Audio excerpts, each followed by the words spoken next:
Hello dear friends और प्यारे बच्चों, होम साइंस ट्यूटोरियल में आप सभी का स्वागत है। तो आज हम देखेंगे किशोरावस्था में संज्ञानात्मक विकास। यह बोर्ड एग्जाम्स के हिसाब से बहुत ही ज़्यादा इम्पोर्टेंट है और बच्चों को कुछ कम समझ में आता है क्योंकि ये साइकोलॉजी से जुड़ा हुआ टॉपिक है। तो हम देखेंगे संज्ञान इसको इंग्लिश में बोलते हैं कॉग्निशन। और ये किससे बना है? ये इसको इंग्लिश का वर्ड है कॉग्निशन और इसका मतलब होता है नॉलेज यानी कि जानना। तो कॉग्निटिव डेवलपमेंट के अंतर्गत वे सभी क्रियाएं आती हैं जिससे बच्चा अपने बारे में और अपने एनवायरनमेंट के बारे में ज्ञान प्राप्त करता है। तो सरल भाषा में मैं अगर कहूँ तो कॉग्निटिव डेवलपमेंट का मतलब होता है कि वे सब बातें जिनके द्वारा बच्चा चीजों को जानने लगता है, समझने लगता है, चीजों को वर्गीकृत करने लगता है, अलग अलग करने लगता है, संकेतीकरण करने लगता है, इनकी सिंबोलाइजिंग करने लगता है। तो ये सब आएगा कॉग्निटिव डेवलपमेंट के अंतर्गत। अब हम देखेंगे कॉग्निटिव डेवलपमेंट के अंदर कौन कौन सी क्रियाएं आती हैं। तो पहला है थिंकिंग।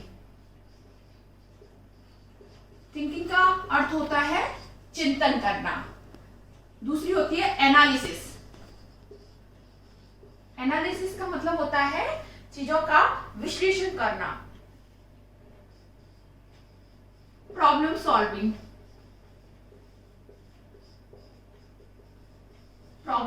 यानी कि समस्या का समाधान करना। रिमेम्बरिंग चीजों को याद करना। इसके बाद क्लासिफिकेशन यानी कि चीजों को वर्गीकृत करना। डिफरेंशिएशन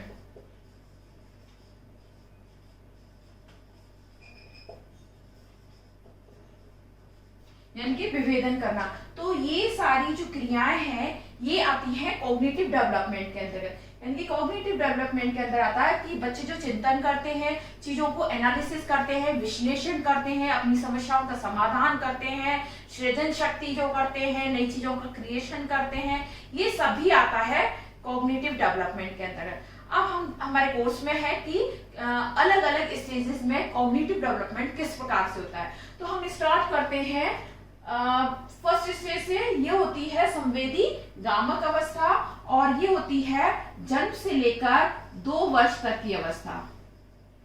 यानी कि 2 वर्ष तक की अवस्था में बच्चे में ये संज्ञानात्मक विकास की ये स्टेज होती है।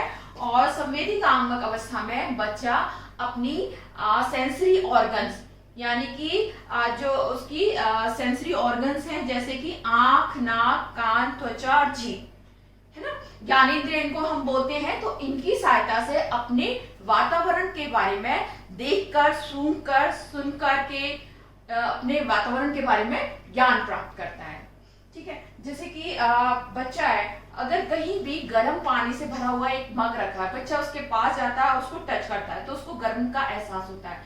तो फिर बच्चा दोबारा कभी उस ऐसी कोई चीज के पास नहीं जाता जो कि गर्म है, जिसमें से भाप निकल रही है। तो एक बार जो एक्सपीरियंस बच्चा ले लेता है उसको आगे के लिए वो अप्लाई करता है। यानी कि पास्ट एक्सपीरियंसेस को वो फिर याद रखता है, स्मरण शक्ति में आ जाते हैं, उसके ब्रेन में आ जाते हैं और उसको फिर वो आगे तक के लिए याद रखता है। यानी कि एक बार बच्चा जब कभी फर्स्ट टाइम चला था तो वो एक एक्सपीरियंस था उसके लिए और उसको फिर वो आगे हमेशा के लिए याद रखता है। तो ये सेंसरी गामक अवस्था है। इसके अलावा कोई भी क्रिया जो उसने अचानक से की है उसको करने में अगर उसको मजा आ रहा है तो वो उनको रिपीट करता है। जैसे कि बच्चा आवाज निकाल रहा है आ, तो वो कंटिन्यूअस एक सेम आवाज को निकालता है। वो इसका अर्थ नहीं जानता है, कंटिन्यूअस इस आवाज को निकालता है क्योंकि मुंह से आवाज निकलने पर उसको आनंद मिल रहा है, उसको अच्छा लग रहा है, उसको खुशी हो रही है कि मेरे मुंह से आवाज निकल रही है। ऐसे ही बच्चा अचानक से कभी कोई बर्तन गिरा देता है, बर्तन गिरते ही ठन की आवाज आती है, तो इस क्रिया में भी उसको अच्छा लगता है बर्तन की आवाज से। तो जो चीजें अचानक से होती हैं उनको वो रिपीट करता है। जैसे मुंह में उंगलियां जाने पर वो धीरे धीरे अंगूठा चूसने की आदत जो लगती है वो सेंसरी गामक अवस्था में ही लगती है, संवेदी गामक अवस्था में। ठीक है, इसके बाद जो नेक्स्ट अवस्था होती है वो होती है पूर्व संक्रियात्मक अवस्था और ये अवस्था रहती है 2 से 7 वर्ष तक।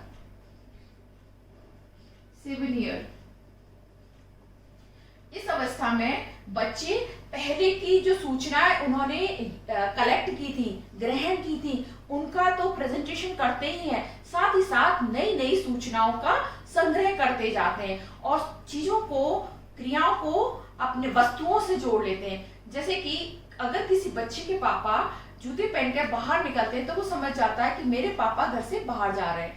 तो यदि घर का कोई भी सदस्य जूते पहनने लगता है, समझ जाता है कि ये घर से अब बाहर जाने लगता है, और इसीलिए कई बार बच्चे जिद करते हैं कि मुझे भी आपके साथ चलना है। ठीक है, तो ये अवस्था होती है पूर्व संक्रियात्मक अवस्था। इसके अलावा इसमें बच्चे निर्जीव वस्तुओं को भी सजीव मानकर उनके साथ घंटों खेलते रहते हैं। इस स्टेज तक बच्चे प्री स्कूल में जा रहे होते हैं या अपने समूह के स्कूल के समूह अपने घर के बाहर पड़ोस में किन्हीं बच्चों के साथ खेल रहे होते हैं। तो बच्चे के शब्द ज्ञान में भी वृद्धि होती है, नए नए शब्दों को बच्चा बोलना सीखता है, तथा इसके अलावा बच्चे का भाषा विकास इस स्टेज में बहुत तेजी से होता है और बच्चा शब्दों का उच्चारण करना सीखता है, नए नए शब्द उसकी वोकेबलरी में जुड़ते जाते हैं और इसी भाषा विकास के कारण वह अपने वातावरण में हो रही विभिन्न प्रतिक्रियाओं को व्यक्त करता है। इस स्टेज तक बच्चे कहानियां सुनाने लगते हैं, कविताएं सुनाने लगते हैं। तो ये है इस पूर्व संक्रियात्मक अवस्था, जो कि 2 से लेकर 7 वर्ष तक की होती है।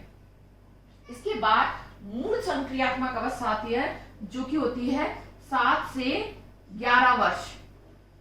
7 से 11 वर्ष की अवस्था होती है और इसमें बच्चे की जो विचार है उनमें थोड़ी परिपक्वता आ जाती है। बच्चा चीजों का विश्लेषण करने लगता है, चीजों को सोचने लगता है, चीजों को याद करने लगता है, और ये स्कूल स्टेज होती है। तो बच्चा अलग अलग तरह के कॉन्सेप्ट को समझने लगता है, याद करने लगता है। अब यदि बच्चे को बोला जाए कि एक टब में बॉल्स रख दी जाए और बच्चे को बोला जाए इनको अलग कर दो, उसको कोई क्राइटेरिया नहीं बताया कि किस आधार पर चीजों को अलग करना है, बॉल्स को अलग करना है, तो बच्चा या तो अलग अलग कलर्स की बॉल है तो उनको कलर के आधार पर उनको अलग अलग वर्गीकरण बना देगा, या अलग अलग साइज की बॉल है तो अलग अलग साइज के आधार पर छोटी बॉल्स को एक साथ रखेगा, बड़ी बॉल्स को एक साथ रखेगा। तो इस स्टेज में बच्चा अपने आप ही कॉन्सेप्ट बनाने लगता है, चीजों को वर्गीकृत करता है, चीजों का विश्लेषण करने लगता है, नए नए सृजनात्मक गतिविधियां करने लगता है, आर्ट एंड क्राफ्ट में नई नई चीजें बनाने लगता है। तो ये सब आती है इस स्टेज में। कॉन्क्रीट ऑपरेशनल स्टेज या मूल संक्रियात्मक अवस्था।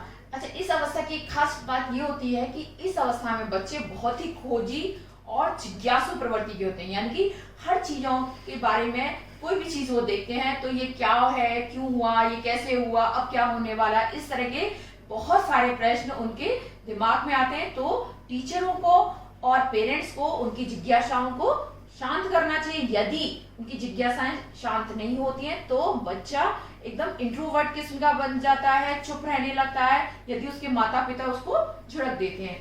तो इस स्टेज में बच्चे का मानसिक डेवलपमेंट काफी हो जाता है और बच्चे को यदि भार, त्रिज्या, आयतन ऐसे कॉन्सेप्ट बताए जाए, यदि दूध की एक समान मात्रा को लेकर अलग अलग साइज के ग्लासेस में डाले जाए तो बच्चा समझ जाएगा कि दूध आकार ले रहा है अपने बर्तन का, दूध की मात्रा समान है। ठीक है, तो इस तरह से लास्ट स्टेज जो होती है ये होती है 11 से लेकर 18 वर्ष तक की एज में। इसको बोलते हैं औपचारिक संक्रियात्मक अवस्था या फॉर्मल ऑपरेशनल स्टेज। यह किशोर अवस्था में होती है और इस अवस्था तक मानसिक विकास इतना ज्यादा हो जाता है कि सिंपल ऑपरेशंस को बच्चे जोड़ जोड़कर एक कॉम्प्लेक्स ऑपरेशंस बना लेते हैं। जैसे कि इस अवस्था तक आते थे कुछ बच्चे क्रियात्मक होते हैं, रचनात्मक होते हैं, तो अपनी कहानी बनाने लगते हैं, पोएम बनाने लगते हैं, या फिर अपने विचारों को पेंट ब्रश की सहायता से प्रदर्शित करने लगते हैं। यहाँ पर बच्चे जो भी क्रियाएं इस स्टेज में कर रहे थे, अब बच्चे और ज्यादा परिपक्वता के साथ इन सभी क्रियाओं को करने लगते हैं। बच्चे समस्या समाधान करने लगते हैं और एक ही समस्या के अनेक विकल्पों को खोजते हैं, उनके पॉजिटिव और नेगेटिव पॉइंट्स को कंपैरिजन करते हैं और बेस्ट विकल्प का चयन करते हैं। तो इस तरह से बच्चे अपनी समस्याओं का समाधान करते हैं प्लस दूसरों की समस्याओं का भी समाधान करते हैं। इस स्टेज में क्लासिफिकेशन, डिफरेंशिएशन, अलग अलग चीजों का विवेचन बहुत ही परिपक्व लेवल तक पहुंच जाता है। तो इस स्टेज में जो खास बात होती है वो होती है कि बच्चे बातों की बारीकियों को समझने लगते हैं। बातों की बारीकी कैसे, जैसे कोई यदि उनको कहता है कि तुम बहुत अच्छे लग रहे हो, तो तुम बहुत अच्छे लग रहे हो ये एक कॉम्प्लीमेंट में कहा गया, यानी कि प्रशंसा के रूप में कहा गया है, या फिर उसको क्रिटिसाइज किया गया है, उसकी आलोचना की गई, किस सेंस में उसको कहा गया है, बच्चा बातों की बारीकी को समझने लगता है। तो इस तरह से इस स्टेज में तार्किक चिंतन की क्षमता विकसित हो जाती है, यानी कि उसकी जो रीजनिंग है, रीजनिंग बहुत ज्यादा डेवलप हो जाती है। बच्चा वास्तविक और अवास्तविक के अंतर को समझने लगता है, और जो भी उसके वास्तविक अनुभव है उनको काल्पनिक परिस्थितियों में प्रक्षेपित कर सकता है, यानी कि इमेजिनेशन कर सकता है कि यदि मैंने ये काम किया तो फ्यूचर में क्या हो सकता है।